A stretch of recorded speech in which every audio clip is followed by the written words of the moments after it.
Hi guys, so today I want to talk to you about John and Hank Green, and also I will be doing reviews of these two books. You should all know what they are, even by me just waving them around in front of the camera. John Green recently tweeted that him and Hank didn't do television appearances because he didn't want to be famous, and the idea of being famous, I think, kind of scared him a little bit. Well, the concept of being famous kind of confused me because I kind of believe that John and Hank Green already are famous. The fact that John and Hank Green are famous in the sense that they're famous by those fans that love them the most. I mean, when they started YouTubers and doing the Vlog Brothers, people watch because they enjoy watching them. I mean, they're not like these reality TV stars that go on X Factor and go on Big Brother that in the end come to annoy the public, and people don't want them to be famous because they've done nothing. John and Hank Green are so successful. John is a successful author. Hank is very successful at songs and creating music and just bringing this community together and just saying it's okay to be a bit of a nerd and a bit different and stuff. I mean, I felt so alone before the Vloggers and before Nerdpeteria came across. And when I started watching the videos, I didn't feel alone anymore. I didn't actually talk to anyone who I'd occasionally comment on a video, but it felt nice to know that I wasn't the only one that would rather be in reading or that loved Harry Potter as much as I do and stuff. It was great, and I think they are famous, John and Hank Green, but they're famous by the people that want them to be famous, and I think that's the best type of fame you can get.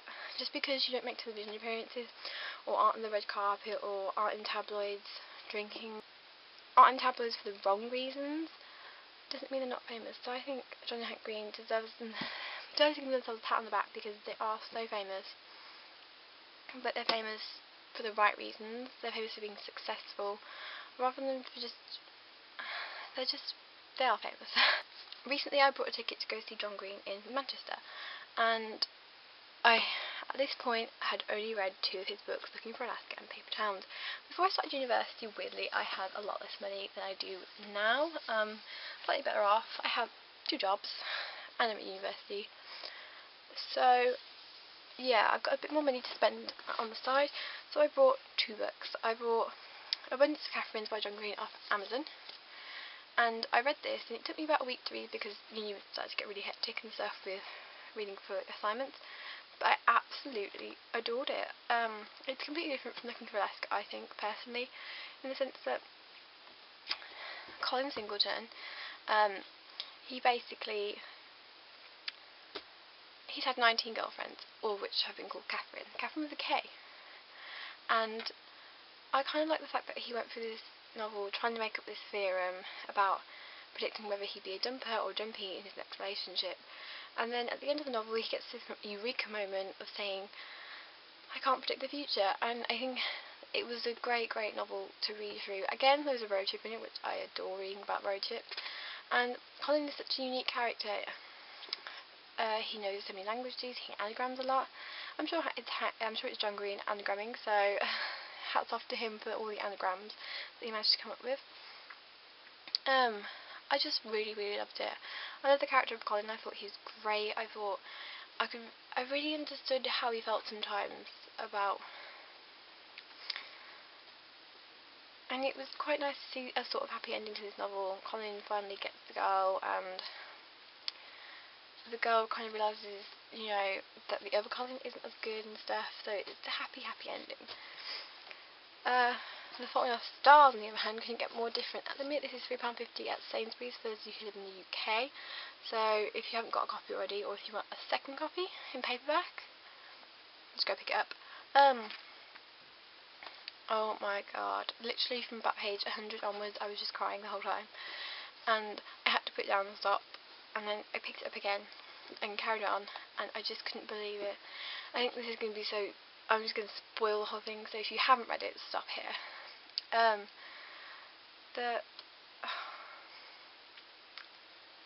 couldn't believe that Gus died.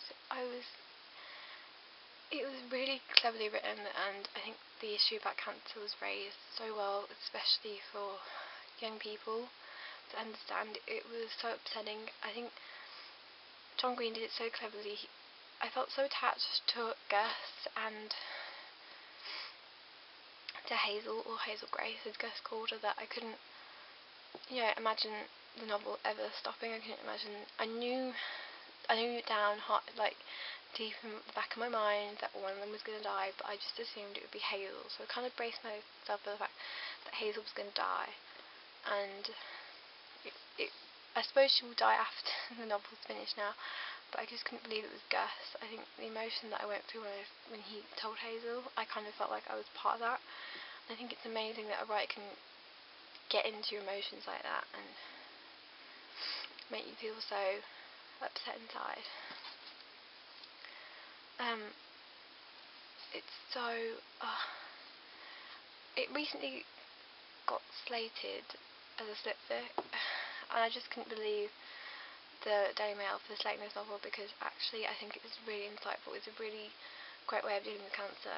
Sometimes I think it's really hard to reach out to teenagers and young people about cancer. It can be a really upsetting subject, but writing it in the form of this novel, you kind of understand what they go through, how they feel, the emotions inside them, and I think that's a lot easier than sitting down and listening to a teacher go on about it in a lecture or something. I couldn't believe how emotionally distraught I was reading this novel. It's definitely one of my all-time favourite books, honestly. I read Before I Die, I've read My Sister's Keeper, I've read a lot of books like that, The Lovely Bones, but this was the most emotional book I've ever read. I kind of didn't know how to say, how to describe it in words. I got on so well with the characters, they were so great in my mind.